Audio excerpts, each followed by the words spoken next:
So as I was saying, there was no randomness to what had happened to me. The police set this up and planned everything and staged it to happen on the day before I was going to be working. And they could have arrested me at any time because they were following me around the day before, and the day before that. There were a couple of days before I had to be working. And basically also I had this camera in the exact same place that it was before, and it wasn't blurry like this. And I haven't changed any of the settings, so the only reason it's blurry is it has nothing to do with anything that I've done to this webcam.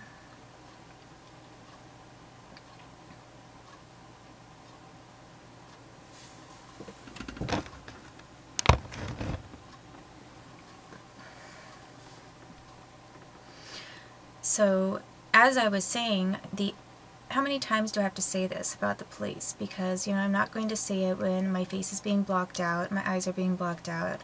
And let's say it again, because I think probably it couldn't be said enough times.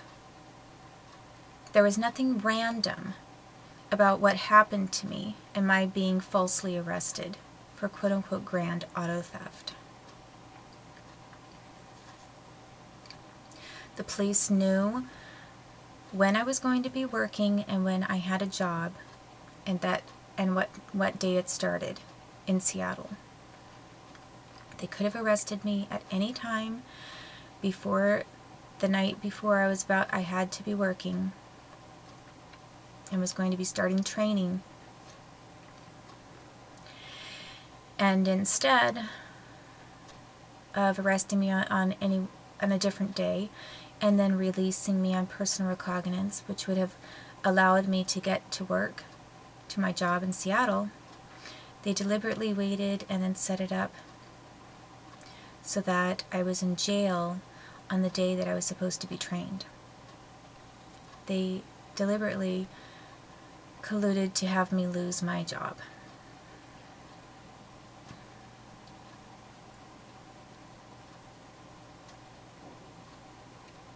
They could have had that woman that showed up could have shown up the day before or the day before and made this false claim that I had stolen her car, but she didn't. They waited until the night before I was going to be starting work, so that I was in jail on the day of training. So then once it went to court, then the judge and prosecuting attorney twisted things around and said that it was his car and registered in his name. So basically, they put me under false arrest for grand auto theft to keep me from going back to Seattle.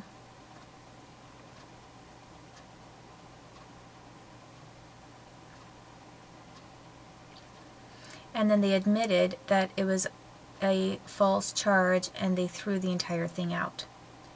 So it really, they had nothing. I even told them, I said, this man told me that that the car belonged to him.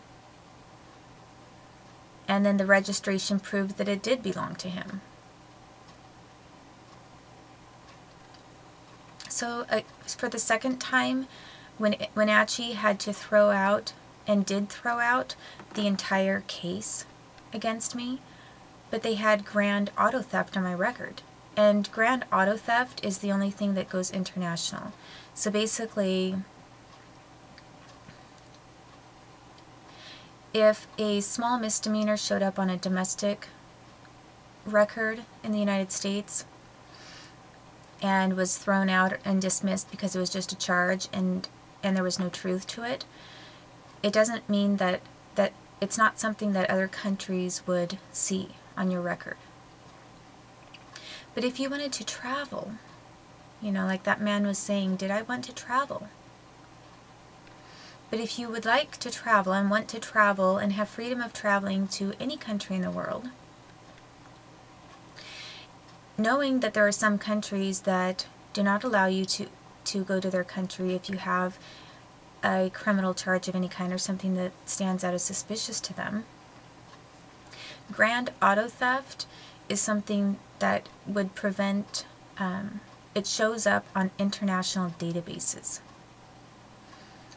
So basically it's like, it's an escalated kind of report that ends up going international.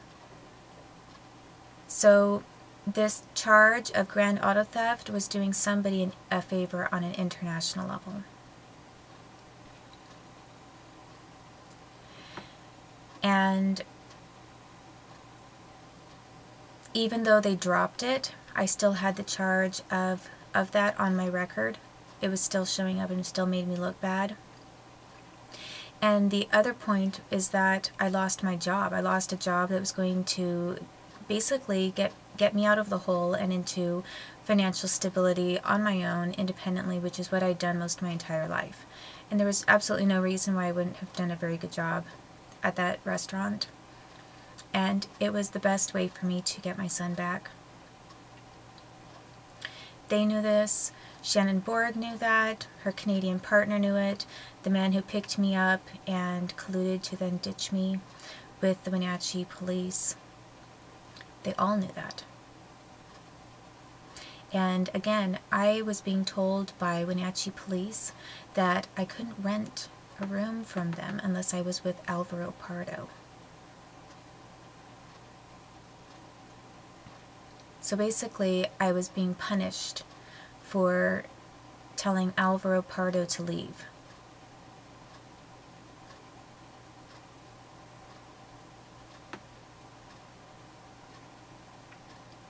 So then I was then I was trapped in Wenatchee.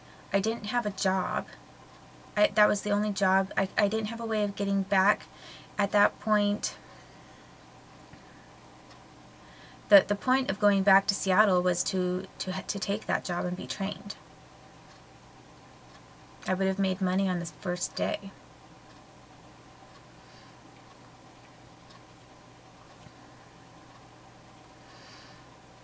And instead, I was forced to be in Wenatchee. And they forced me to stay there because then they kept scheduling these court hearings, telling me that I had to show up for this thing to contest this grand auto theft. And they also put a restraining order against me. I believe that's when they put a restraining order against me, telling me that, no, actually that was maybe later. No, maybe that was then.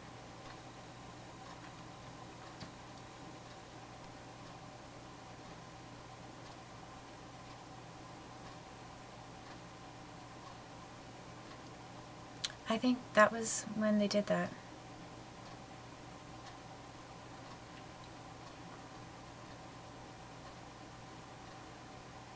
They put a restraining order on me, telling me I couldn't leave the state of Washington. So at that point, they were trapping me and blocking my freedom of travel by telling me, first of all, forcing me out of work that they knew was gainful employment that I'd already been hired for. And they waited until the day before to do it. They could have arrested me at any time, and they knew it. They deliberately wanted to obstruct and interfere with my work and my job. Then they wanted to make me look bad on international records, which was a favor to someone else and another group. And then they wanted to prevent me from leaving the state of Washington after all these horrible things. So I was basically then trapped to be in Wenatchee, or to be in Washington State somewhere, under the Seattle FBI's jurisdiction. The same Seattle FBI that was entrapping me and setting me up multiple times.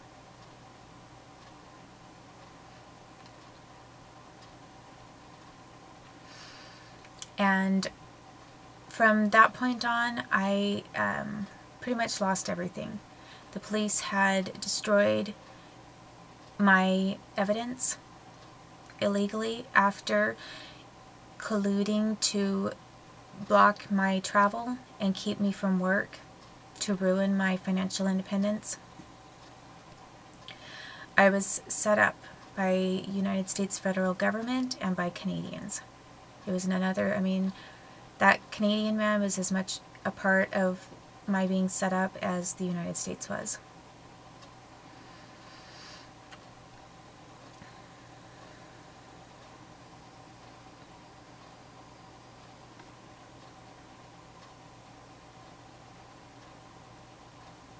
The Canadian man's name was Dan.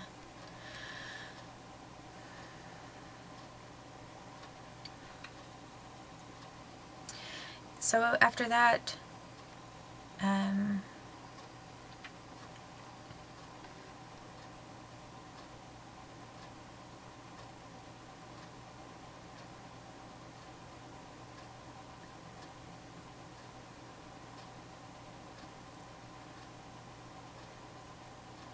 basically then I was forced into a women's shelter.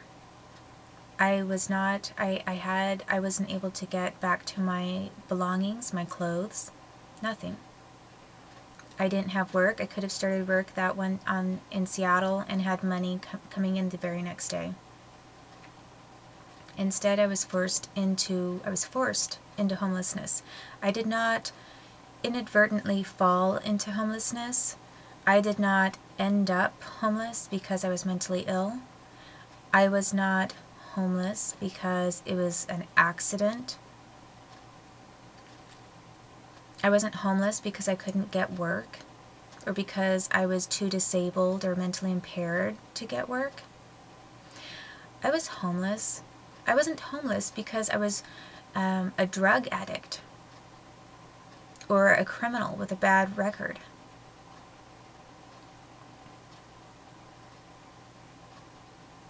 I was homeless because I didn't marry Alvaro Pardo, because the United States wanted me to marry him, and so did Canada.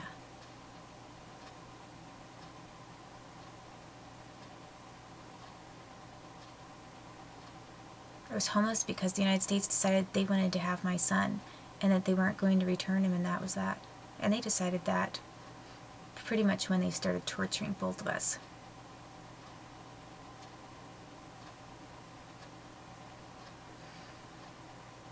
So it wasn't like I ended up being homeless because I couldn't figure anything out for myself.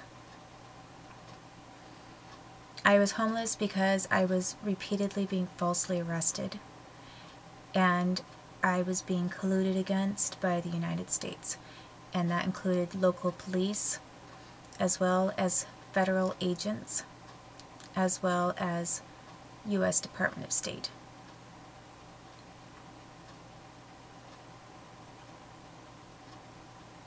So, you know, I pretty much lost everything.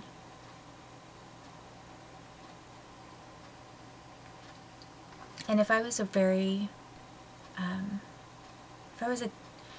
clingy woman or somebody who is desperate or not as independent as I am, I think probably most women would have called up their fiance who wanted to work things out and gotten married, or tried to work things out and have him help her in some way. Oh, he could have helped, and he should have helped. He was a federal employee of the United States, and what Alvaro did is he walked out on a situation when he knew what the proper and normal thing to do would have been to go to a hotel. He chose not to do that. He chose to shave his pubic hair and get it on with someone, and then wait for me to beg him back for some reason.